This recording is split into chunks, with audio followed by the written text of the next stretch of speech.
La idea de hoy es hacer una descripción y plantear algunas preguntas y problemas respecto de la situación del mundo científico en Chile. Por lo tanto, voy a mostrar algunas cosas bastante concretas. Sin embargo, primero una pequeña reflexión a propósito de la ciencia.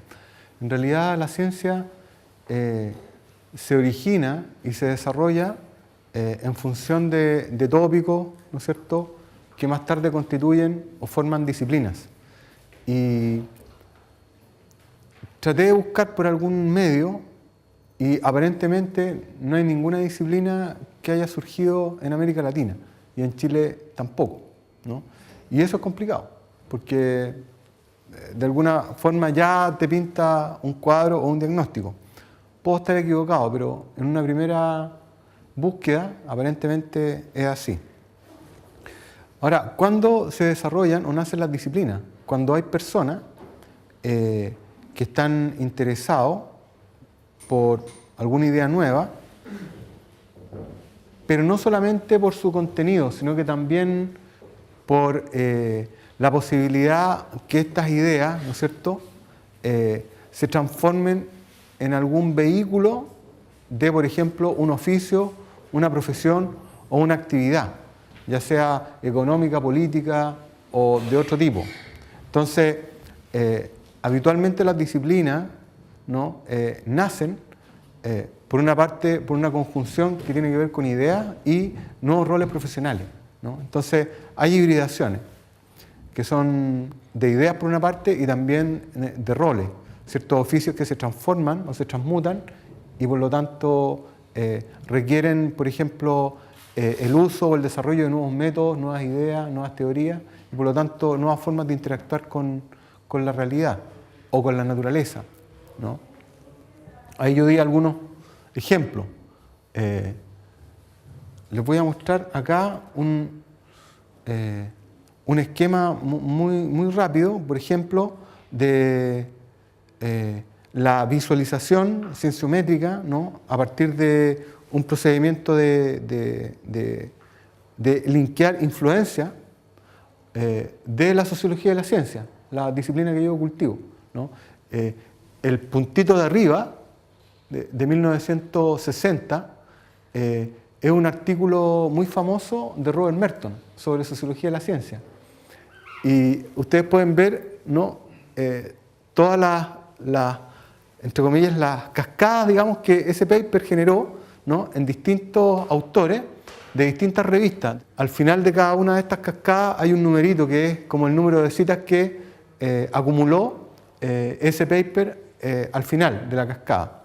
Entonces es bonito, o sea, uno se da cuenta de que finalmente las disciplinas son como hilillos, digamos, de ideas, ¿no?, o de métodos, algunas técnicas que se va haciendo cada vez más grande, ¿no es cierto?, se van ensanchando y generando cascadas y generando influencia. Y en el trabajo que está citado abajo, de Mullins, él plantea la idea de que hay a lo menos 4 fases, ¿no?, en el desarrollo de una disciplina. Una primera fase que es la fase romántica, ¿no?, al igual que en las relaciones de pareja, ¿no?, la primera fase siempre es romántica, ¿ya? Y en esa primera fase, ¿no?, hay una suerte de grupo no oficial con un líder muy importante, muy establecido, y que genera una suerte de grupo de influencia de carácter informal donde se testean y se exploran algunas ideas. Después hay una fase romántica 2, ¿no?, que es donde yo formo redes, ¿no?, comunicaciones, escuelas de verano, en fin, otro tipo de cosas. Esta caracterización de periodo, Mullins la extrajo del estudio del nacimiento de la biología molecular. Entonces es bonito. Después viene la fase dogmática, donde ya tú tienes un conjunto de personas que ya están todas bastante dispuestas, hay un dominio de las nuevas técnicas, de los nuevos métodos, de la idea, y se surge, digamos, ¿no? Habitualmente por una genialidad o a veces, digamos, por la casualidad, una suerte de dogma central, ¿no? Que en el caso de la biología molecular es el trabajo que, digamos, que explica la estructura helicoidal del ADN, si mal no recuerdo. Creo que es así, el año 53, ¿no es cierto? Cuando se publica en Nature o en Science o en ambas el trabajo de Crick y Watson. Entonces, ese es como el dogma central. Ya a partir de ahí, la biología molecular se define y hace un rayado de cancha y por lo tanto establece fronteras respecto de otras disciplinas, otros métodos, otros grupos, ¿no? Y después viene la fase académica, que le llama Mullins, cuando ya la especialidad se institucionaliza. Por ejemplo, hay programas de doctorado, de maestría, o hay programas de pregrado de la disciplina, se crean organizaciones formales, sociedades científicas, por ejemplo. Acá en Chile está, ¿no?, la Sociedad Chilena de Biología Celular y Molecular, por ejemplo, que es como una rama de la Sociedad de Biología chilena. La Sociedad de Biología es interesante en Chile porque es como una especie de federación, ¿ya? Así como la Guerra de las Galaxias, ¿no? Es como una federación que a su vez tiene distintas sociedades más pequeñas en su seno. También la especialidad se vislumbra claramente por la existencia de revistas propias y también por líneas de financiamiento, ¿no?, teledirigidas desde el gobierno, la industria o la misma academia. En el caso de Chile, la verdad es que más que hablar de disciplina, uno podría decir que lo que surgieron fueron algunas comunidades, pero estas comunidades se fueron formando de manera muy, muy lenta, ¿no?, y con mucho esfuerzo a lo largo del tiempo, porque lo primero que hubo en Chile eran científicos solitarios, la gran mayoría extranjeros, que fueron contratados después de la independencia, ¿no? Es decir, los primeros gobiernos, en particular Manuel Montt y algún otro por ahí, se dedicaron a contratar, ¿no? Incluso enviaban a gente que tenían que ir en barco a Europa, no sé cuántos meses significaba eso en esa época, a lo mejor 3 o no sé, llegar, ¿no es cierto?, a Inglaterra, a Francia, no sé dónde, y contratar a personas que estuvieran dispuestas.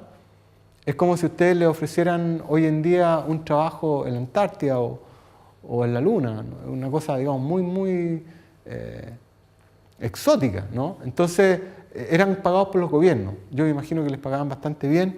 Y entonces estos primeros sabios, ¿no?, algunos de ellos uno los conoce, por ejemplo, Lorenzo Sassier, Gorbea, Rodolfo Filippi, ¿no?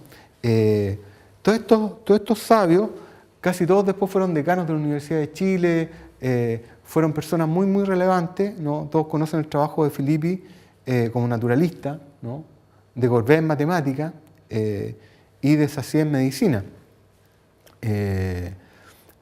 Y algunos sabios locales, ¿no?, que ahí yo puse un poco de manera cómica, ¿no?, que son expulsados del país por la indiferencia o por los militares, ¿no? Y ahí pongo dos casos, el caso de Ramón Picarte, el quizás único científico original en el Chile del siglo XIX, ¿no?, que nadie le dio bolilla porque la verdad es que la sociedad chilena no estaba preparada para pensar que existía la posibilidad de que alguien que había estudiado en el Instituto Nacional pudiera hacer una contribución a la matemática de su época, ¿ya?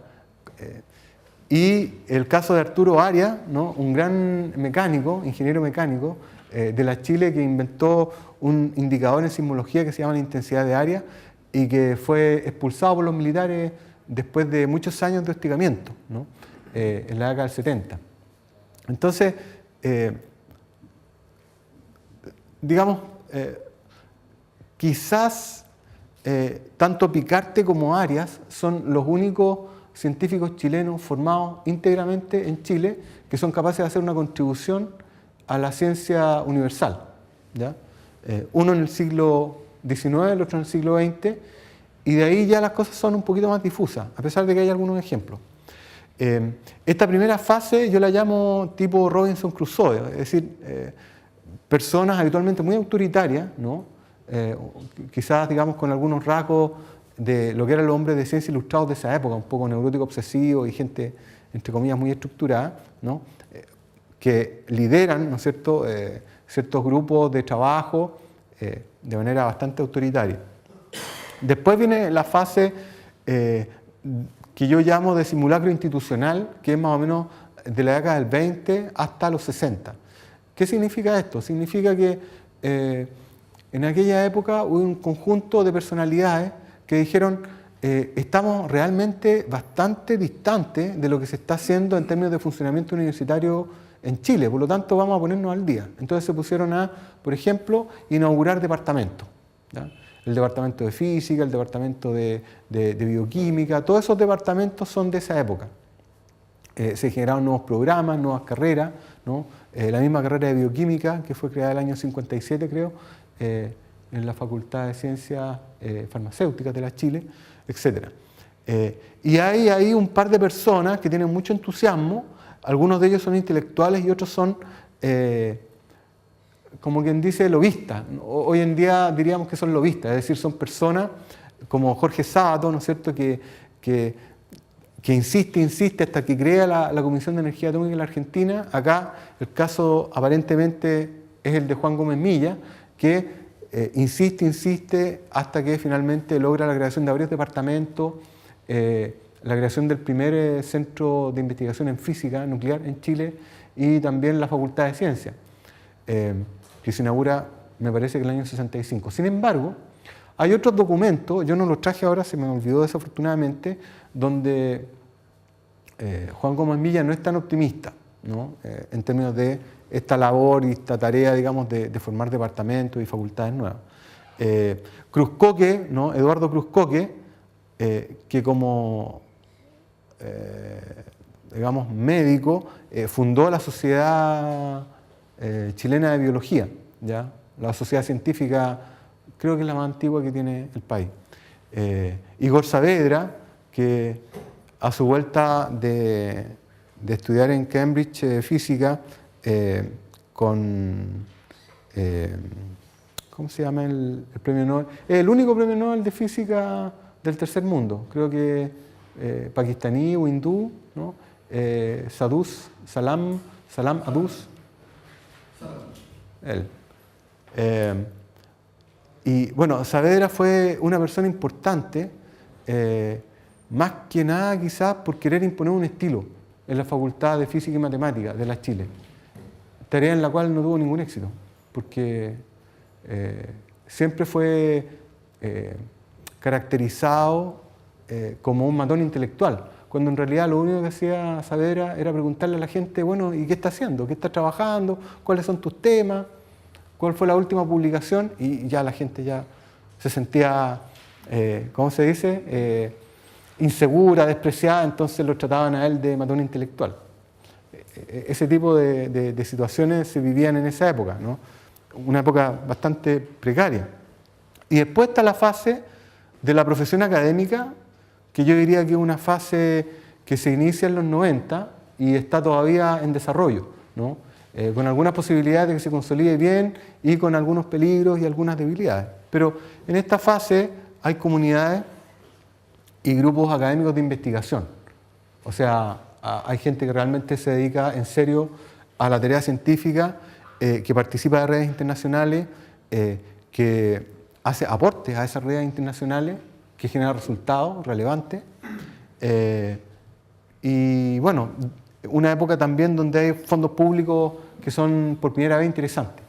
Es decir, uno tiene una idea, ¿no es cierto?, muy quizás idealizada de lo que es hacer ciencia en Chile, como una cosa muy romántica y muy casi de mártir, pero la verdad es que por lo menos desde el 2000 o desde 1997 aproximadamente, una persona puede trabajar casi en las mismas condiciones en que podría trabajar en un país desarrollado, como Francia, Inglaterra o Alemania, ¿ya? Son un puñado de personas, no son muchos, ¿ah? O sea, realmente son un puñado, pero efectivamente tienen el financiamiento y el equipamiento como para trabajar en ese nivel, ¿ya? Sin ir más lejos, solamente acá en Valparaíso hay 3 o 4 grupos de ese nivel, ¿no? Por lo tanto, es algo que está bastante extendido, aun cuando quizás no lo suficiente. Esta es la pintura de Tiziano de Sísifo, ¿no es cierto? O sea, siempre tirando la piedra a la cima de la montaña y al final después la piedra cae y tiene que volver, etc. Con eso simplemente tratar de expresar que nunca ha sido fácil hacer ciencia. Y de hecho quizás hoy día es un poquitito más difícil que antes por el hecho paradojal de que ahora hay dinero para hacerla. Hay varias reflexiones que hacer ahí que son interesantes. Bueno, ahí está uno de los libros de Ramón Picarte, ¿ya? Él se tituló como agrimensor, ¿no? en la Universidad de Chile y estudió en el Instituto Nacional y estudió matemáticas con Gorbea. Y claro, él la verdad es que hizo un procedimiento, ¿no? Que tiene que ver con generar unas tablas logarítmicas y unos procedimientos de división. Las tablas en matemática en esa época eran lo mismo que para nosotros son hoy en día las computadoras. Es decir, nosotros no podríamos hacer cálculos hoy en día sin las computadoras. En esa época no se podía hacer matemática aplicada sin las tablas, ¿no? Y Picarte sintetizó, ¿no? En 41 columnas una tabla que había hecho el famoso astrónomo francés Lalande, y después incluso la presentó en la Academia de Ciencias de Francia y fue muy reconocido. Y cuando el gobierno chileno supo que la Academia de Ciencias de Francia lo había reconocido y había sido, qué sé yo, habían dado muchos honores y todo, ahí recién lo contrató como profesor en la Chile. Cuando ya, a lo mejor ya, después de todo ese esfuerzo monumental, quizás Picarte ya estaba un poco cansado de luchar, ¿no? Que también es uno de los temas, digamos, de la psicosociología, a lo mejor, de la ciencia en los países no desarrollados. Aquí tenemos 2 ejemplos bonitos, ¿no? Ese es Arturo Arias, tenía una cara de loco don Arturo, increíble, ¿no? Murió no hace mucho, él era de Talca. Y al lado está Enzo Faleto, que junto con el expresidente brasileño, Fernando Henrique Cardoso, siempre se ríen porque tuvo que llegar un sociólogo a la presidencia del país para que se terminara la inflación. O sea, los economistas no pudieron, ¿no? Es una cosa interesante. Bueno, Fernando Henrique Cardoso junto con Enzo Faleto hicieron un libro que debe ser uno de los libros más vendidos quizás de la historia de la sociología latinoamericana, que se llama La teoría de la dependencia, y que es la única teoría que se cita, por ejemplo, en los manuales de sociología, qué sé yo, ingleses, alemanes, en Japón, cuando en los manuales, en las introducciones de los manuales se habla que sea un poco de la historia, de la disciplina, no sé qué, y se menciona, ¿no? La teoría de la dependencia de Faleto y Cardoso. Y la intensidad de Arias, que también todavía se discute. Hay otros ejemplos, por ejemplo, Francisco Varela, ¿no es cierto?, muy famoso, lo hemos visto ya, pero por ejemplo Claudio Bunster, que es director de una ONG científica, ¿no es cierto?, el Centro de Estudios Científicos de Santiago, que curiosamente está en Valdivia, ¿no? Él junto con un grupo de personas publicaron un trabajo que es uno de los más citados en física de alta energía en los últimos 15 años. Yo no sé si el trabajo trasciende o no trasciende, porque no tengo idea de la materia, pero ya el hecho de que sea uno de los trabajos más citados te da un indicador, ¿no?, que es importante. Ricardo Caballero, que es director del Departamento de Economía, nada menos que del MIT, ¿ya? En la última revisión que se hace de la disciplina económica en el Web of Knowledge, el Thomson Reuters, el Departamento de Economía del MIT aparece como el primer departamento de economía del mundo, como el más productivo, por lo tanto donde hay una discusión y una riqueza, digamos, de debate intelectual mayor. Entonces hay personas, pero claro, todos ellos fueron formados en el extranjero, a diferencia de Picarte y Arias. Faleto creo que hizo algunos estudios de posgrado en Francia, pero no fue la gran cosa. Pero ellos 3 claramente fueron formados íntegramente en el exterior, ¿no? Y trabajaron en el exterior con mucho éxito. ¿Por qué? A ver, sí. ¿Qué es lo que pasó con la electrofisiología en los años 70? Sucede que en una época de los años 50 40 no se sabían las bases eléctricas del cerebro y de las neuronas. Y paradójicamente acá en Chile había gente que trabajaba en Montemar, en la Universidad de Chile, con un calamar que tenía unas neuronas gigantescas, de 2 milímetros de diámetro. Entonces cuando el mundo supo, la comunidad científica supo que teníamos un calamar gigante, se vinieron todos para acá a investigar y gracias a eso investigaciones se describió las bases eléctricas del cerebro y de las neuronas. Y eso dio paso a que, por un lado, varios Nobel salieran, no en Chile, pero vinieran a trabajar acá, y varios premios nacionales de ciencia salieran de ahí, entre ellos el director de nuestro instituto, por eso conozco muy bien la historia, que es el profesor Ramón Latorre, que anda más o menos por ahí con estos personajes. Y esa historia en Chile es re poco conocida porque en Chile básicamente se creó se demostró, o sea, ya se suponía antes, pero se demostró que las neuronas eran un componente eléctrico y las bases de ese componente eléctrico, que al final terminaron los canales iónicos, que Ramón Latorre ahí igual puso su parte y es otro de los grandes citados que hay en Chile, que es otra parte que, como digo, no se conoce mucho. Yo encuentro muy interesante. Sí, muy buen ejemplo, extraordinario. Y paradójicamente esa gente estudió acá en Chile, pero pasó algo por contrario, no es que la gente haya salido de Chile para profundizar los estudios, sino que vino gente de otras partes del mundo a Chile a trabajar con este calamar gigante, y por lo tanto toda esta comunidad que estaba justamente trabajando en su tesis de pregrado se nutrió de estos personajes y salió como una escuela que viene interesante, que ya está decayendo, pero en su momento fue re interesante. Claro, gente salió de ahí muy interesante. Me parece que Cecilia Hidalgo también es del mismo grupo. Entonces, hay varios ejemplos, ¿no? Pero son muy aislados y como tú bien dices, muy desconocidos, ¿no? Siempre cuando se habla de estas cosas, por ejemplo, la productividad o el desarrollo científico en Chile, se habla un poco de cuestiones que son bastante mitológicas, como que se caracterizan bajo, ¿no es cierto?, la etiqueta de cultura latinoamericana. Entonces, hay un conjunto de pensadores, creo que hemos dicho 2 o 3 cosas en las sesiones anteriores, que piensan que, en definitiva, en América Latina no estamos preparados para este tipo de razonamientos, ¿ya?, o de ejercicio intelectual, porque nosotros somos religiosos, porque somos barrocos, porque somos, no sé, buenos para el baile, la tomatera, los carnavales, como si en Europa no hubieran carnavales. Está lleno de carnavales. Y por lo menos los ingleses y los escoceses y los irlandeses probablemente son mejores que nosotros ¿no? Pero bueno, de todas maneras hay un conjunto de mitos que tienen que ver con la cultura latinoamericana, ¿no?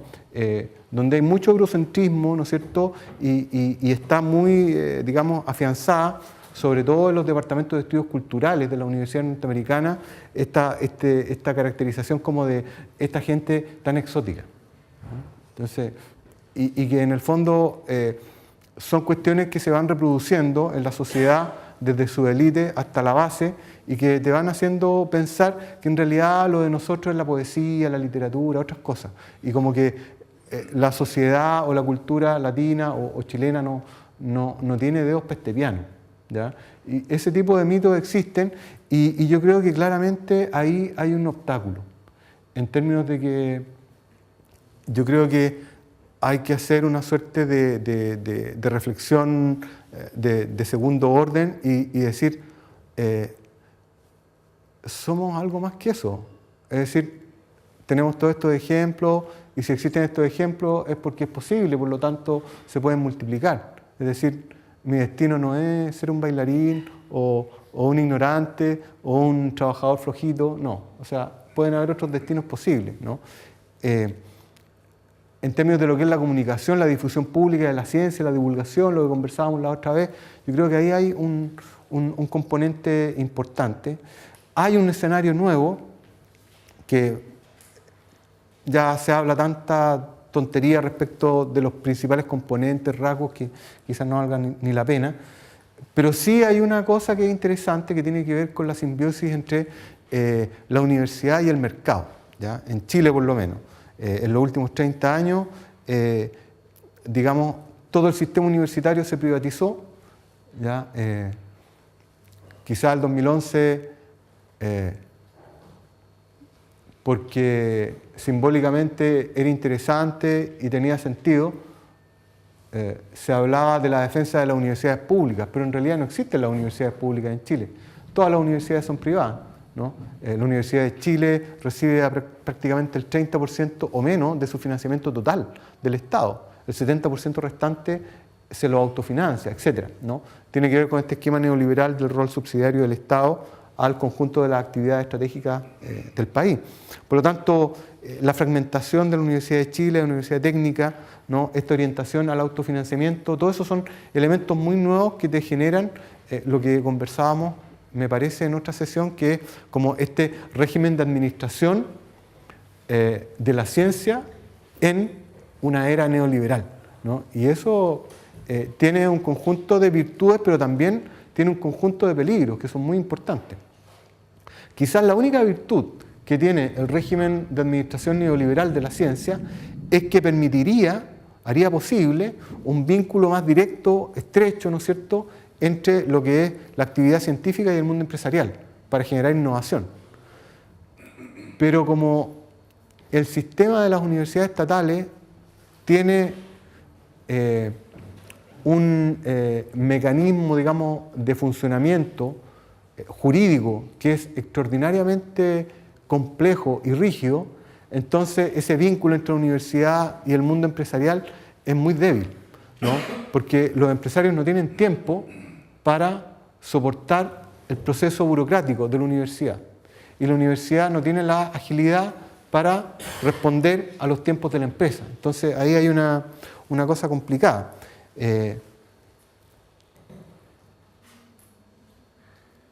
Y tiene muchos peligros. Es decir, la orientación de autofinanciamiento tiene muchos peligros porque finalmente hay un conjunto de actividades que son interesantes y que en el fondo nutren, ¿no?, la cultura de una sociedad que simplemente nadie quiere financiar, ¿ya?, y que no son financiables, ¿no? En Chile hay universidades que han hecho desaparecer así facultades, por ejemplo, de educación completa.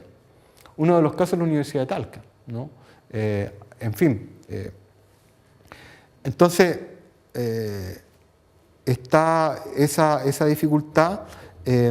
Lo otro es que esta simbiosis, digamos, ha ido increciendo en términos de financiamiento de los grupos de investigadores ya más o menos consolidados a través del sistema Fondesit, ¿no?, de este Fondo de Ciencia y Tecnología, Fondo de Fomento a la Ciencia y la Tecnología.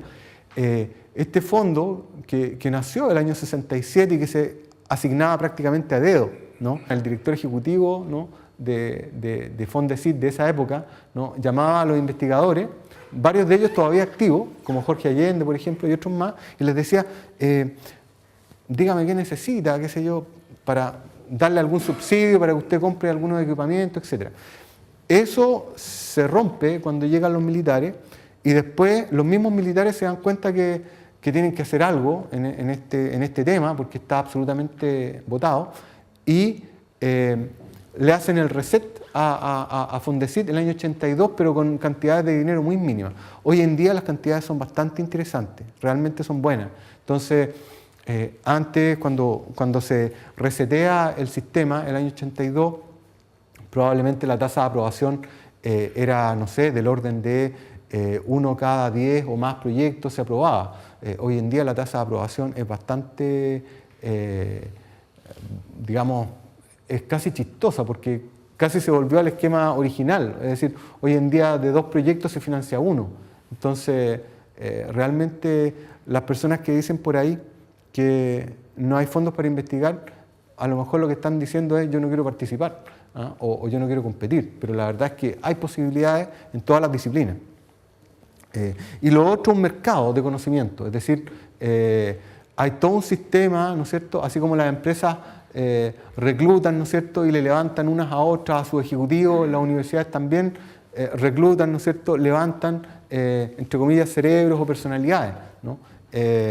Entonces, de pronto, en una universidad al rector se le ocurre algo, crear un centro, ¿no? Y como está tan desregulado el sistema, entonces se crea el centro. Y después dice, bueno, ¿y qué voy a hacer ahora? Bueno, voy a ubicar a una o dos personas que sean destacadas en la materia y les ofrezco, ¿no es cierto?, una posición y me los traigo para acá, ¿no? Y a lo mejor después hay otra oferta y se van para allá. Es decir, hay una rotación y hay una profesionalización, ¿no es cierto?, en términos del mercado académico. Este esfuerzo, esta inyección de dinero, más bien dicho, también se percibe claramente en lo que es el ámbito de la tecnología, del desarrollo tecnológico, ¿no? A través básicamente de lo que es Corfo y el programa Innova, y ahora también con la Comisión de Competitividad, Comisión Nacional para la Competitividad del país, que es lo que lidera Fernando Flores. Por ejemplo, ahí hay cuestiones interesantes, pero desafortunadamente es una comisión asesora. Entonces, yo no sé hasta qué punto ellos tienen realmente las herramientas legales o administrativas de derecho público para lograr sus objetivos, los objetivos que se plantean. Mideplan y el Ministerio de Economía en particular, bueno, Mideplan ya no. Parece que esta lámina es antigua, porque Mideplan ya no, porque en Mideplan está la iniciativa Milenio, que son estos grandes fondos, digamos, concursables, donde cada proyecto son 1.000 millones de pesos, son de esa envergadura, son cosas grandes, ¿no? Donde en muchas ocasiones los proyectos tienen que ser evaluados en el exterior, porque son 2 o 3 personas en Chile que están a la punta de un área, digamos, de un campo, y no hay quien los evalúe. Entonces, en esa época, en la época que hice esta lámina, cuando todavía estaba en Mideplan, la verdad es que ellos tenían que hacer un procedimiento bastante engorroso porque no había quien evaluara esos proyectos, esas iniciativas en Chile. Y bueno, ahora volvió, digamos, hay recursos de ahí que se fueron a Economía, y el Ministerio de Educación, que sigue siendo el ministerio donde reside CONICYT, la Comisión Nacional de Ciencia y Tecnología. Pero bueno, hay mucha burocracia todavía y no está muy claro cuál podría ser el destino de esta iniciativa. Aparentemente, una de las principales dificultades tiene que ver con que las empresas no están a la altura de los desafíos. Aquí hay una lámina que trata de apuntar más a lo que pasa en la sociedad chilena, ¿no? Y aquí hay una cuestión que nosotros estamos tan acostumbrados, no nos damos cuenta, pero la sociedad chilena es una de las sociedades más neoliberales del mundo, probablemente la más neoliberal del mundo, solo comparable con Corea o algo por el estilo, ¿no? Nosotros somos el sueño de 3 o 4 economistas de la Escuela de Chicago y somos el experimento hecho realidad. Entonces, muy, muy neoliberal, lo cual significa en el fondo un esquema de autofinanciamiento y generación de dinero sin apoyo, ¿ya? Digamos, las personas en Chile, y eso no excluye a los científicos en Chile, han sido criados, entre comillas, en los últimos 30 años como si fueran huérfanos, ¿ya? Es decir, somos todos como esos personajes de las novelas de Charles Dickens, ¿no? Que andamos andrajosos en las calles de una ciudad oscura, ¿no es cierto?, llena de peligros, y tratamos de hacer lo mejor que podemos las cosas. Realmente muy, muy tremendo, ¿ya? Y por eso mismo, ¿no es cierto?, con una generación de actitudes de egoísmo, digamos, muy, muy grande, ¿ya? Bastante poca tendencia a la colaboración, ¿ya? Tanto en la ciencia como también en otras actividades. A eso, bueno, ahí está la moneda del rey de España, ¿no?, que está ahí abajito con unos lentes así como de mafioso, ¿ya? Pero en el fondo ahí, más que la idea de la mafia, es esta idea, digamos, de lo borbónico, de estructuras que son muy rígidas, que son muy feudales, donde finalmente el director del departamento, de la facultad, es una suerte de capo, di tutti capo, ¿no es cierto?, una suerte, digamos, de jefe mafioso que dice lo que está permitido y lo que no, lo que se puede financiar y lo que no, la iniciativa que podría eventualmente tener éxito o no, en función de criterios absolutamente sacados, digamos, del sombrero, de mago, ¿no? O sea, a veces muy arbitrarios. Y siempre también, ¿no? Así como Gordon Gekko, ¿no? el personaje de la película Wall Street, con una mirada muy de corto plazo, así como los corredores de bolsa, ¿no? O sea, me interesa hacer el intraday y ya, nada más. O sea, si la acción sube un poquito, hago la pasada y me voy, y eso sería todo, como una suerte, digamos, de dinámica tipo capital golondrina, ¿no? O sea, llego, pum, pum, agarro la presa, me voy, ¿no? Y por lo tanto, una especie de tendencia a lo aplicado en contraposición a la ciencia básica o pura que ningún científico aceptaría. ¿Ah? O sea, esa división así a rajatabla que hacen algunos a propósito de ciencia básica aplicada, eso está bien para un manual, pero ningún científico estaría de acuerdo con una diferenciación tan tajante. Ahora, yo les había prometido algunos resultados y alguna idea a propósito de una investigación que estoy haciendo, y aquí hay algunas. En la entrevista con científicos eminentes, ¿no? Por ejemplo, ellos se quejan de que en su estilo de trabajo, en la vida cotidiana, en sus actividades científicas, hay muchas reuniones, y muchas de ellas sin ningún propósito, sin ningún objeto. Entonces, una pérdida de tiempo. Entonces, hay un conjunto, digamos, de situaciones que son de la vida diaria del científico en las universidades que realmente no los dejan trabajar. Entonces, ahí hay un componente que es interesante. Lo otro es que habitualmente los presupuestos, ¿no es cierto?, son más bien pequeños. Las instalaciones son muy básicas, ¿no? Fíjense ustedes que ahora recién, el 2012, se abrió un fondo de equipamiento.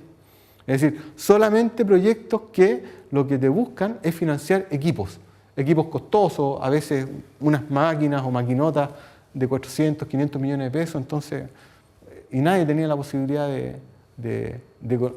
digamos, de comprar, hacer estas compras, ¿no? Y ahora recién, el 2012, estamos con un fondo nuevo que es el de equipamiento, ¿ya? Que fue altamente publicitado en la reunión de la semana pasada de aniversario de CONICYT. Y es muy bueno que existe ese fondo, ¿ya? Y también la inestabilidad y la fragilidad de la posición de los profesores. Hay por ahí algunas normas, ¿ya? Que indican que la mayoría de las universidades estatales debería tener el 80% de los profesores de planta y el 20% a contrata o temporal. Y la realidad es exactamente la inversa.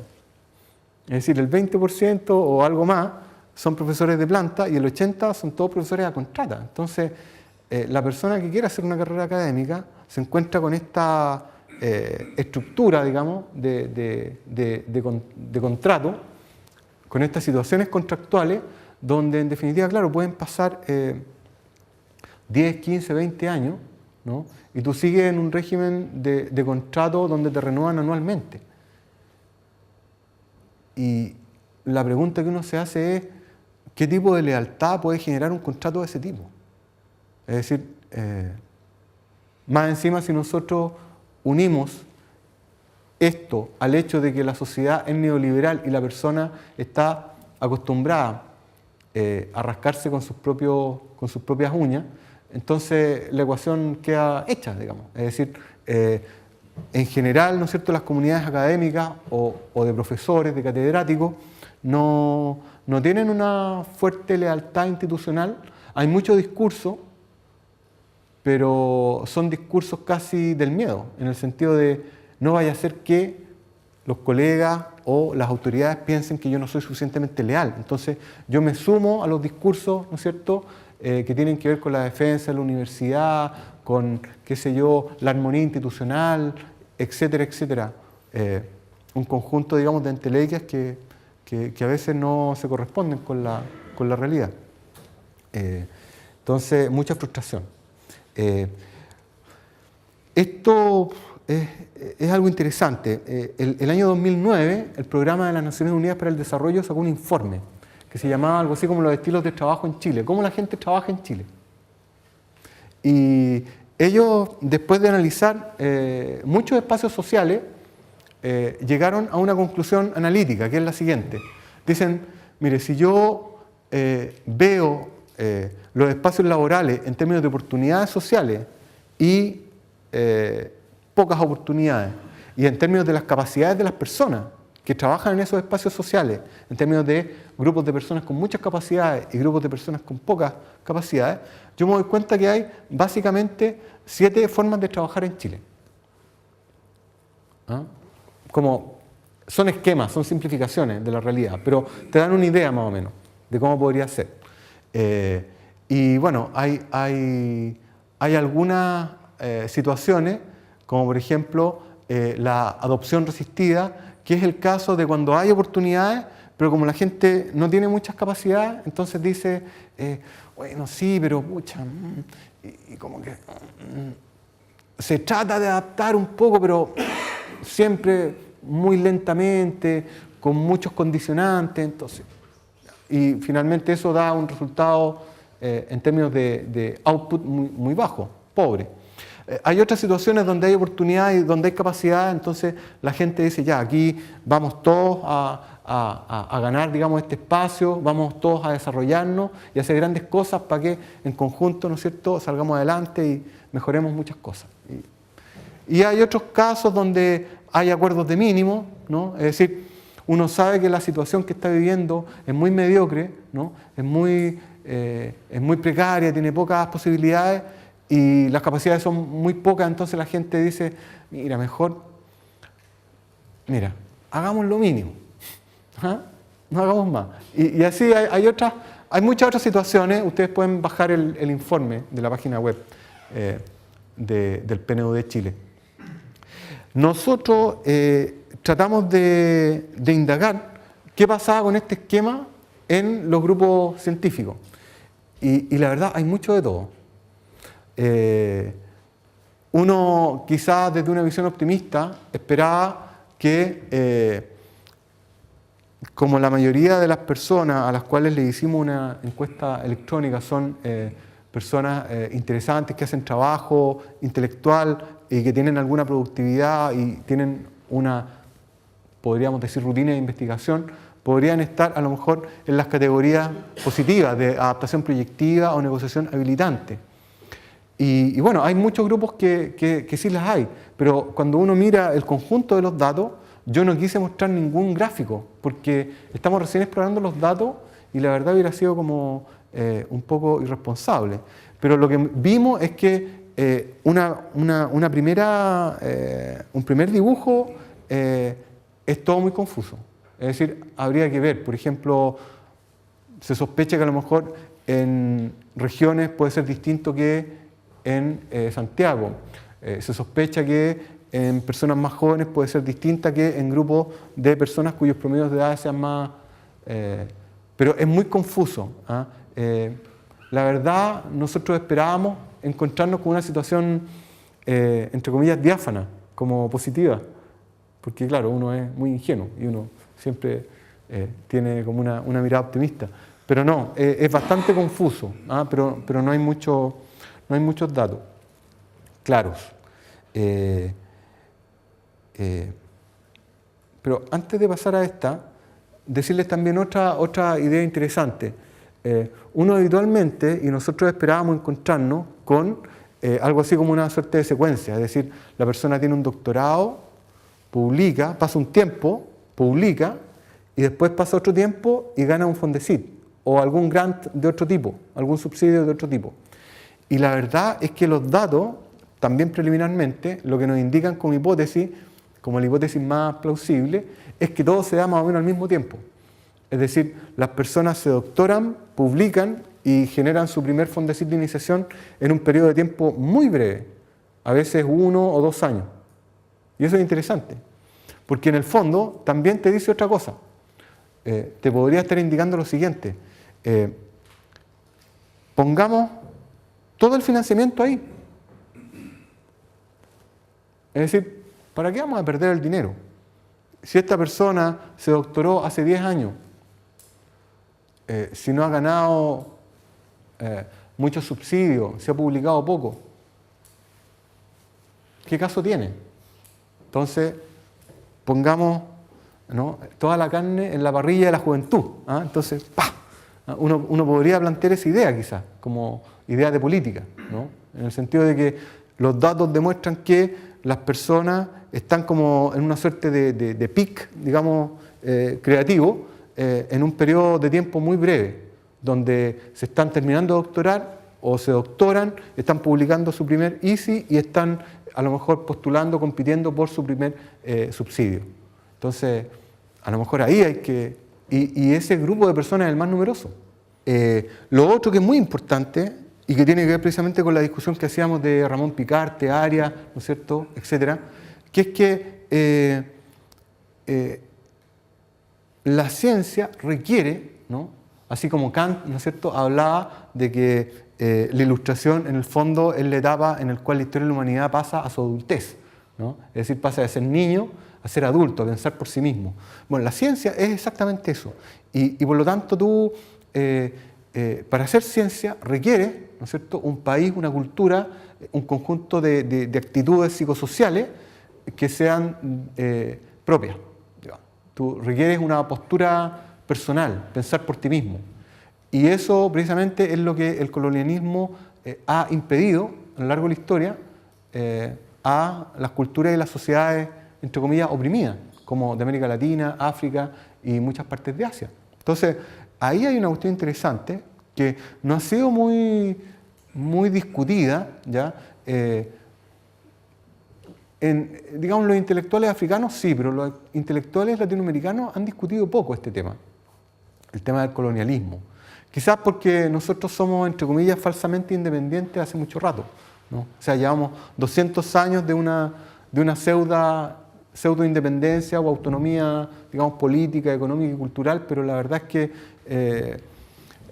en términos de mentalidad uno debería pensar que todavía tenemos ciertas mochilas en términos de conceptos, de teorías, de actitudes, ¿no?, que tienen que ver con el hecho tan simple de que las personas no podían pensar que Picarte hubiera hecho algo extraordinario, ¿ya? Comparable a lo que hacían los matemáticos, ¿no es cierto?, alemanes o franceses. O sea, simplemente les cabía en la cabeza, ¿ya? Eso es el colonialismo, es decir, es una actitud de desconfianza hacia la creatividad propia. Y para hacer ciencia uno tiene que tener confianza en la creatividad propia, si no, no hay ciencia posible. Lo único que te queda es repetir, ¿no?, y hacer el mejor show posible. Entonces, esto es interesante porque en las universidades, por ejemplo, se da mucho lo que yo llamo la eventología, ¿ya? Es decir, hacer eventos que en el fondo son pseudo debates intelectuales, ¿no? Y entonces a veces se hace un seminario de tal cosa y se trae a una persona que a lo mejor aparece en la radio y la televisión, ¿no?, como lo que conversábamos acerca de los sismólogos, ¿se acuerdan?, en la primera sesión, y claro, es un evento, es decir, es algo para vender entradas, para ver el espectáculo, ¿no?, y para, en el fondo, posicionar a la universidad en las redes sociales o cosas de ese tipo. Es decir, es un simulacro. Entonces, ahí, digamos, creo que hay cuestiones que son tremendamente complicadas y que tienen que ver con la cultura. Es decir, hablábamos en alguna sesión del cinismo académico, ¿ah? Esta cosa de decir, bueno, ¿y qué te pareció lo que postuló, lo que afirmó este señor? No, muy interesante. Y a lo mejor no es simplemente lo políticamente correcto, pero en un ambiente universitario más auténtico, ¿no?, con menos ritualismo, la cosa es muy brutal. O sea, creo que usted está en las nubes, creo que lo que acaba de decir es un absurdo, por esto, ¿no? Eso es un ambiente intelectual sano, y nadie se enoja, y después todos al final van a tomar cerveza al bar de la esquina, ¿no? O sea, es una cosa muy relajada, pero cuando tú estás en una cultura neocolonial, la forma impera sobre el fondo. Entonces, la forma es muy importante. Entonces, yo no puedo decirte a ti que estás equivocado, porque tú eres doctor. Y además, yo también soy doctor, entonces a lo mejor después, si nos encontramos en esos vericuetos de la vida, a lo mejor tú me vas a hacer la zancadilla, etc. Entonces, es muy complejo y una cuestión finalmente muy cultural, ¿no? En consecuencia, las posibilidades, por ejemplo, de valorar, de estimar la valía de los productos científicos, las actividades que se hacen, es escasa, ¿no? ¿Cómo yo valoro una actividad académica, una investigación? Piensa tú que hay una gran cantidad de profesores que hasta el día de hoy piensan, a pie juntilla, que la verdad, las personas que publican en las revistas indexadas en Easy Thomson Reuters son personas que le hacen el juego al imperialismo norteamericano. Y hay muchas personas que piensan así. Entonces, ¿qué vas a hacer con eso? Hay mucho racismo, hay mucho clasismo, además, también al interior de la ciencia, ¿no? La meritocracia es el predominio del argumento y el mérito, el crédito propio, ¿no? El racismo, el clasismo, precisamente es lo contrario. Por lo tanto, en una sociedad clasista y racista, es difícil que se desenvuelva la ciencia de una manera, digamos, más fluida, mejor, ¿no? Hay muchas batallas contra las personas, ¿no? En vez de en contra de la idea. Y lo que mucha gente dice, ¿no? Y que te manifiesta en la entrevista un poco de manera cómica, es, mire, ¿sabe qué? El mejor negocio es hacer sus cosas tranquilo, ojalá en el mejor nivel posible, pero que nadie se entere. Porque si alguien se entera, entonces empieza la zancadilla, empieza el tirar de la chaqueta para abajo y ya, hasta ahí nomás llegamos. En las comunidades donde yo he estado, clasismo no he visto. Racismo tampoco, somos más o menos todos igual al final étnicamente, así que tampoco se resta para el racismo. Me hago pensar que quizás, justamente porque en el terreno de las ciencias es donde mejor reinan los argumentos. No es que reinen completamente como nos gustaría, pero es donde más reinan, quizás comparado con otras facultades. Quizás es donde, justamente, donde menos se da ese clasismo o ese racismo comparado con, no sé, cualquier otra facultad, o tal vez la misma facultad de humanidades o alguna otra. No, tienes toda la razón en eso. Fíjense ustedes la lámina, ¿no? En el currículum que aparece en la web de 2 ministros de Estado se menciona el colegio donde estudiaron, la enseñanza secundaria. O sea, eso es una cosa muy clasista, creo yo, ¿no? En fin. Yo me hice la siguiente pregunta. ¿Cuántos profesores jornada completa, en promedio, se necesitan para hacer determinadas cosas? Entonces me hice la pregunta de ¿cuántas jornadas completas se necesitan en una universidad al año para publicar un trabajo Thomson Reuters, un trabajo Easy? Y claro, en la Chile se necesita 0,71 profesor, ¿ya?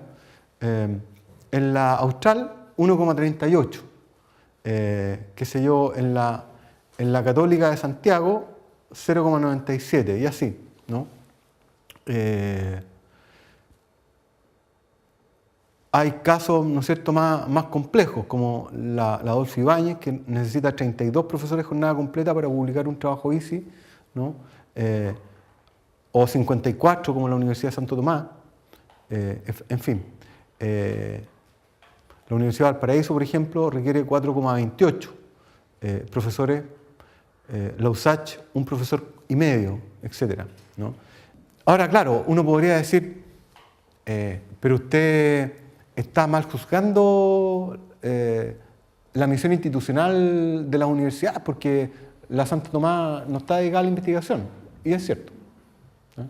O sea, es verdad. Por lo tanto, es simplemente un dato que no está analizado en función de la intencionalidad institucional, digamos. Pero claramente la USACH, por ejemplo, es una universidad compleja de investigación y necesita un profesor y medio. O sea, el doble de la Chile, por ejemplo, ¿no? Y la Universidad de Valparaíso también se define como universidad compleja, en fin.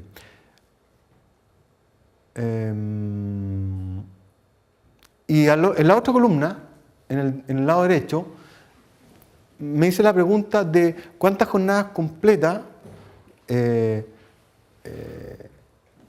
digamos, aportan cierta cantidad promedio de dinero a la institución por año. Entonces, ahí tú te das cuenta que efectivamente, si cada jornada completa, ¿no es cierto?, hace su pega de manera estadística, ¿no?, cada uno de ellos aporta 21 millones de pesos en la Chile, 14 millones de pesos en la Austral, 13,5 millones en la Universidad de Concepción, 13,4 millones en la Católica de Chile. Estos son datos del 2005 en todo caso, ¿ah? En 7 años las cosas pueden variar, y varían mucho.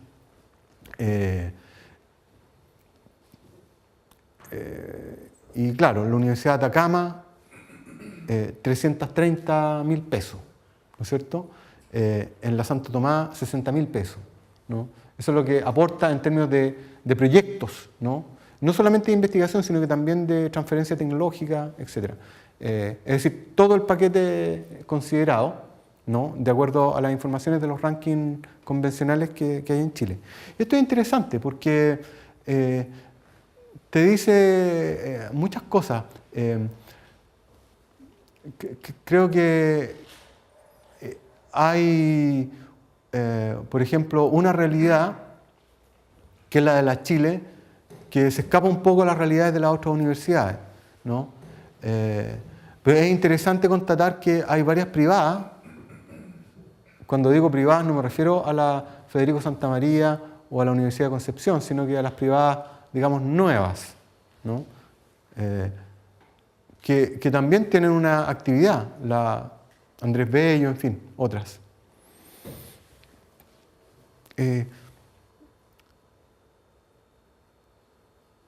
No es tanto. ¿Se acuerdan que nosotros veíamos que en promedio un profesor a nivel internacional debería publicar a lo menos 2 papers por año? Bueno, esto nos dice que ni la Chile alcanza ese promedio. ¿Ah? Es decir, un profesor de la Chile hace un paper coma algo, ¿no es cierto? No alcanza los 2 papers, ¿ah? Porque si no sería 0,5, ¿no es cierto? Sin embargo, hay desarrollos, digamos, de la ciencia en Chile que son bien espectaculares. Uno de ellos, naturalmente, es la astronomía, ¿no? Ahí está, hay 2 fotos muy bonitas, uno de ALMA y el otro de Paranal, ¿no? La inversión y la capacidad de observación astronómica que tiene Chile va a llegar prácticamente al 70% del total del planeta, ¿no?, en los próximos años. Por lo tanto, eso es muy increíble. Ahí en la foto de ALMA, por ejemplo, ahí hay un conjunto de radiotelescopios que están ahí, una foto muy bonita, pero se van a transportar muchos más. Creo que al final son 66, una cuestión increíble. Y esos son los más grandes del mundo, los de Paranal, los que están en el sector derecho abajo.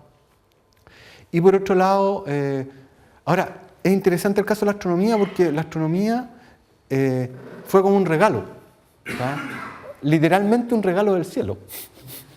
Porque, claro, tenemos un cielo tan bueno que claramente todos los países del mundo invirtieron, ¿no es cierto?, cantidades astronómicas de dinero para hacer todas estas instalaciones. Ninguna de ellas pertenece a Chile, ¿no? Pero nosotros las usamos, lo cual te da una posibilidad, digamos, de fortalecer la comunidad científica en astronomía muy grande. Todavía hay un déficit de astrónomos formados en Chile, ¿no? Y hay 3 departamentos o 4 que son muy buenos, ¿no? Donde la gente se forma, digamos, en un alto nivel, ¿ya? Y además es una comunidad muy internacional. Es decir, cada vez que hay un concurso, se publica en la Asociación de Astronomía Americana. Entonces, todas las personas de todo el mundo pueden ver, digamos, estos concursos, y como Chile es tan atractivo para un astrónomo, es como el paraíso de un astrónomo, entonces hay mucha oferta y demanda, ¿no? En el caso de la biología se da un poco este fenómeno que lo mencionamos al pasar del CANA, que es el conocimiento aplicable no aplicado, ¿no? Como en el caso de las patentes. Es decir, hay laboratorios y hay un conjunto de grupos que están haciendo cosas bien interesantes, ¿no? Tan interesantes como estos estudios de los canales iónicos u otro tipo de estudios, pero todavía falta el link con la empresa, ¿no? En particular, con la industria. Pero ahí hay algo muy, muy interesante. O sea, las ciencias naturales en Chile están en pleno desarrollo. Hay una productividad, ¿no?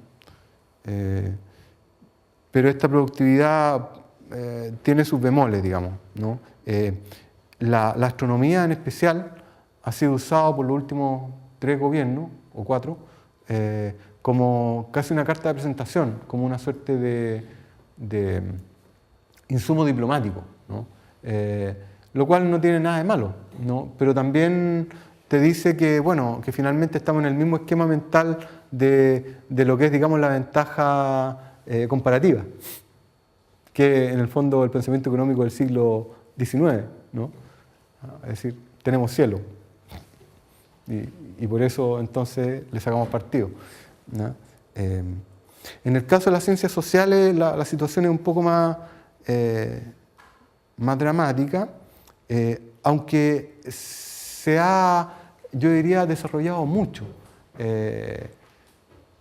algunas disciplinas, en particular la ciencia política. Hoy en día en Chile hay muy buenos cientistas políticos. Hace 20 o 25 años atrás habían quizás 10 o 12 doctores en ciencia política. Hoy en día probablemente hay 40, 50 o más, ¿ya? Y hay muchos que son realmente productivos y que son de primer nivel. Hay revistas de ciencia política, como la revista de la Católica, por ejemplo, de Santiago, que está indexada, y eso es interesante. Hay algunas disciplinas que son curiosas, como por ejemplo la psicolingüística, y la Católica Valparaíso tiene un departamento o un programa, ¿no? Y hay una revista que ya tiene como muchos años, no voy a decir el número de años porque no tengo el número con exactitud, pero que también está indexada hace mucho rato. Y hay cosas interesantes, pero en general, por ejemplo, el talón de Aquiles es la formación, porque la formación de las ciencias sociales se sigue haciendo sin computadores, sin programas, ¿no es cierto?, sin ningún tipo de know-how informático, ¿no? En la mayoría de las empresas de investigación de mercado, los encuestadores salen con una especie de palm, ¿no? Y te hacen la encuesta y ya se va armando la base de datos, se va poblando y los tipos a la media hora te están sacando los gráficos, y una cosa extraordinaria. Y en las universidades no hay nada, absolutamente nada, digamos. Hay muchas unidades académicas de ciencias sociales donde ni siquiera tienen laboratorio de computación, etc. Entonces todavía hay un estilo un poco libresco, ¿no? Ahí hay un montón de libros apilados bien viejos, ¿no? Una producción de conocimiento generalista, ¿ya? Lo cual casi es equivalente a chanchullo, digamos, o sea, una cosa así, ¿no? Casi como opinólogo, ¿no? Hay también pocos programas de doctorado, ¿no? En Chile de esas materias todavía. Muy poca gente matriculada con campos o subcampos de especialidad, ¿ya? Hay muy poca gente. La producción local no es relevante porque hay un discurso anti-ICI, que es muy importante. Y por lo tanto la gente de humanidad y de ciencias sociales se resiste a ser evaluado bajo ese parámetro. No quiere. ¿ya? Y por lo tanto, si no quieres, tú no sabes cuáles son las potencialidades que hay ahí. Porque si la gente quisiera, entonces uno podría, mira, pum, pum, pum, empezaron a aumentar, ¿no es cierto?, los volúmenes. Había mucha capacidad. ¿Pero eso ocurre en Chile? No. Buena tu pregunta. Sin embargo, en Europa y en Estados Unidos, digamos, es más incluso. Por ejemplo, hay un dato ahí bien, un poco freak, pero que es interesante. Los filósofos en Chile publican mucho más en revistas indexadas que, por ejemplo, los sociólogos. ¿No? Y la razón quizá se deba al éxito profesional de los sociólogos desde la vuelta a la democracia. Es decir, después de haber sido perseguidos como alienígenas por el gobierno militar, ahora, digamos, tanto los gobiernos como también las empresas de opinión y de mercado contratan a los sociólogos, ¿no?, y a los psicólogos para sus investigaciones, sus capturas de datos, y hacen cosas interesantes, y por lo tanto hay un gran éxito profesional, ¿ya?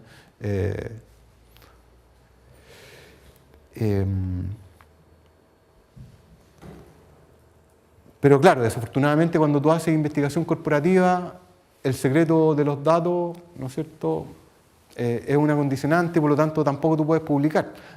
Las capturas de datos más interesantes se hacen en términos privados, en las ciencias sociales.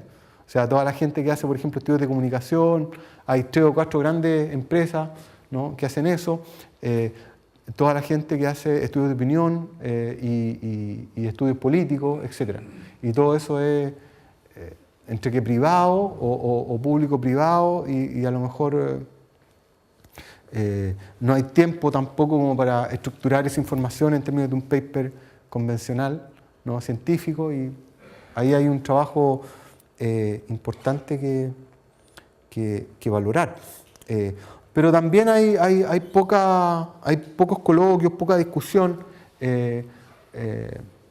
Hay un colegio de antropólogos, por ejemplo, que hace algunas cosas, pero por ejemplo no hay un colegio de sociólogos. Entonces hay condiciones también institucionales y asociativas que están, digamos, dificultando el desarrollo de la ciencia social, a pesar de que son disciplinas donde se requiere muy poco equipamiento. En las universidades privadas hay centros de desarrollo de las ciencias sociales que son realmente de primera categoría. Entonces, también, y en algunas públicas también. Por lo tanto, hay esperanza.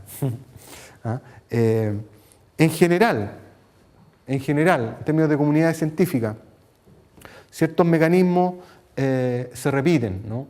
El primero es que todas las personas, los grupos, las comunidades, hacen pequeñas cosas, pero a menos que se quieran aliar para postular a un proyecto milenio, en general el nexo de colaboración no existe, ¿ya? Es decir, todos prefieren hacer pequeñas cosas, pero no poner las capacidades en beneficio de un proyecto común. La educación superior está altamente orientada a la formación profesional. Por lo tanto, las vocaciones científicas salen por casualidad, así como las lluvias de repente que llenan el campo de hongo, ¿no? De repente puede que surjan las vocaciones científicas, pero si tú permanentemente lo que estás vendiendo, ¿no?, en la formación universitaria es el éxito profesional, ¿no es cierto?, el tema del dinero, la posesión, el estatus, obviamente que nadie va a querer hacer ciencia. Es decir, va a ser difícil que las personas descubran sus vocaciones científicas, ¿no?, porque todos se van a, de alguna manera, sentir un poco arrastrados por la tendencia, digamos, a ocupar posiciones en la empresa o la industria. Entonces, complicado. Equipamiento, lo nombré. Los fondos todavía siguen siendo un poco inadecuados en ese sentido.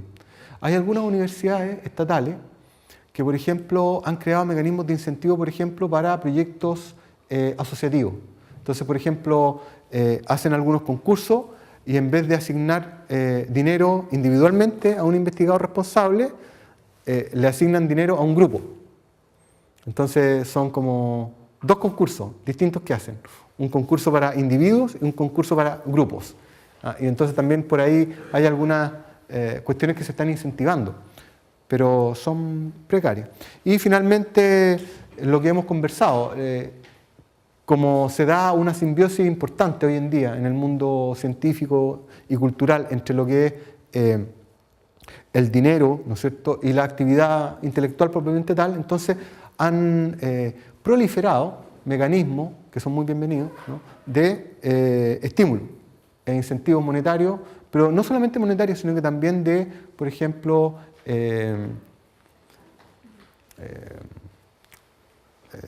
horas libres, ¿no es cierto?, sabáticos, cosas que antes no existían, o que existían pero que en realidad eran utilizadas políticamente. Hoy en día hay algunas universidades donde efectivamente es factible, si tú eres productivo, tener un sabático.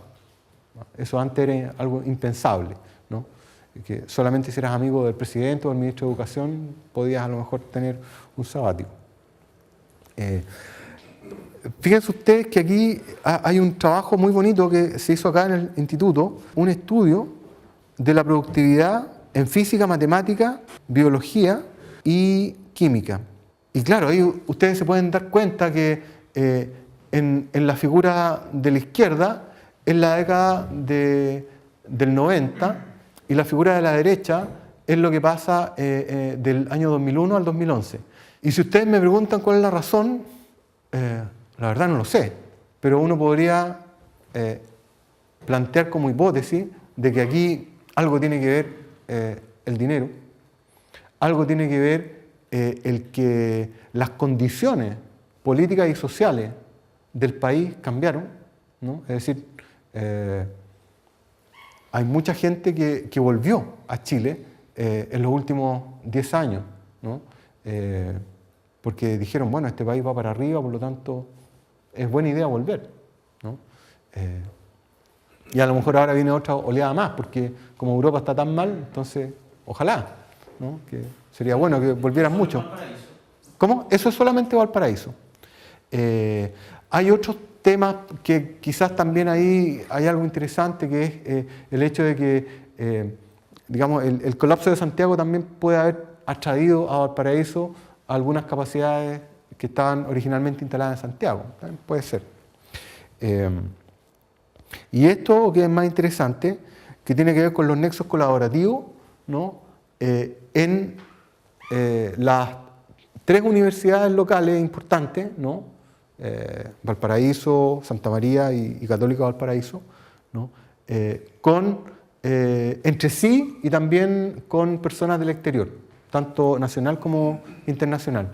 Y hay algunos grupos que están funcionando, es decir, si tú te fijas, en esos 10 años hubieron algunos grupos, ¿no?, que generaron muchas publicaciones, todo esto en base a Easy Thompson. Pero si ustedes se fijan, todavía hay muchos grupos que son chiquititos, ¿no? Es decir, 2 o 3 personas, y parece que esa es como la tendencia. Además, por lo que hemos visto, ¿no?, en la literatura de las sesiones anteriores, hay una tendencia a que al principio de tu carrera académica tú generas más nexos colaborativos, pero después ya eso decae, ¿no? Entonces tú prefieres la apuesta, digamos, por el estrellato, más que por la colaboración, ¿no? Todo esto yo creo que tiene algo que ver con que el precio del cobre ha sido espectacular en los últimos 10 años. Yo no sé qué sería de la ciencia chilena sin el cobre, ¿ya? O sea, ahí hay una cosa importante, es decir, el Estado es rico. El Estado es rico en Chile, ¿no? No quiero decir que Chile sea rico, pero sí el Estado chileno es muy rico en comparación con otros estados porque el precio del cobre, ¿no es cierto?, ha sido muy alto producto de la demanda china. Ahora, si eso se cae, no tengo idea. A lo mejor vamos a tener que dedicarnos a otras cosas. Pero claramente mientras eso se mantenga, hay una posibilidad de fortalecer mucho financiamiento público hacia la ciencia. Por lo tanto, se puede, digamos, reforzar la política científica, se pueden mejorar las universidades. Aquí voy a decir algo que no sé si es políticamente correcto, pero el Estado se dice dueño de un conjunto de universidades, a las cuales llama universidades estatales. Pero yo, si tengo un hijo, y si mi hijo necesita 100, yo no le daría 30. Yo le daría más. Y lo que hace, digamos, el Estado chileno es pasarle 30 a las universidades. Entonces, ¿Qué tan estatales son esas universidades? ¿De quién son esas universidades? Bueno, ahí hay un tema que yo creo que el movimiento estudiantil de alguna manera planteó, ¿no? Y bueno, hay mucha gente que lo ha planteado antes que el movimiento, digamos, se desarrollara el año pasado. Por lo tanto, ahí hay un tema muy relevante. El Estado puede tener mejores universidades porque tiene dinero para hacerlo, ¿ya? Y bueno, para finalizar, simplemente, esta es la última lámina, decir que hay una situación hoy en día que es interesante, que es desafiante, que implica, a lo menos desde mi punto de vista, 3 cosas. Uno, luchar en contra de la cultura de la improvisación. Es decir, se sospecha, digamos, que trabajamos mal. La pregunta es, en cada universidad, en cada unidad, en cada departamento, en cada facultad, en cada núcleo milenio, ¿no es cierto?, se pueden mejorar mucho las cosas. Por lo tanto, si nosotros aplicamos, ¿no es cierto?, entre comillas, las directrices de la administración científica, incluso las más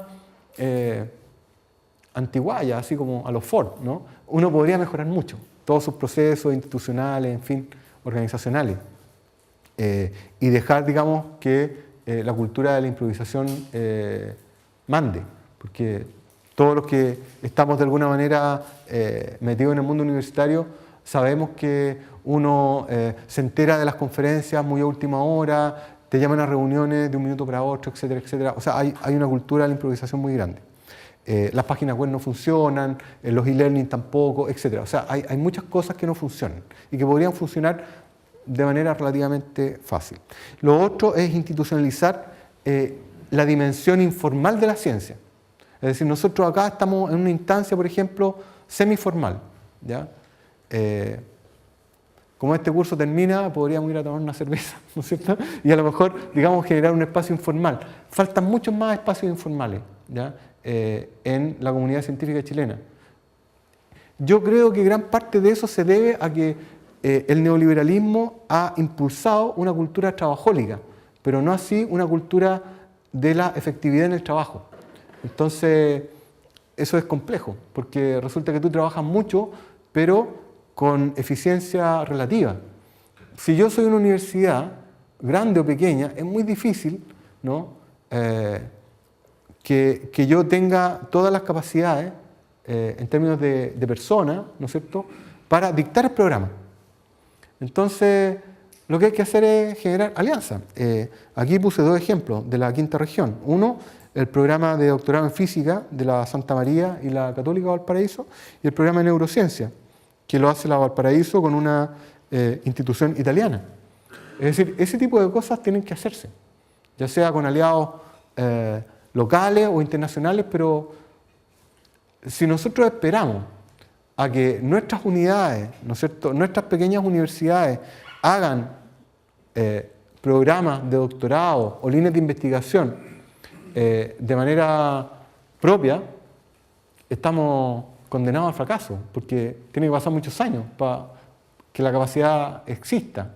Entonces es necesario la alianza, y en muchas disciplinas con mucha más razón, ¿no? Bueno, esos son 3 grandes desafíos que yo creo que son interesantes y podrían, digamos, reforzar la tendencia. Yo creo que estamos en un momento muy expectante, ¿no?, del desarrollo de la sociedad chilena, pero falta a lo mejor seguir empujando para que la cosa no se desmorone, porque todo es muy frágil, ¿no? Así que con eso terminamos por lo menos las exposiciones, ¿no? Y todavía está abierta a las preguntas.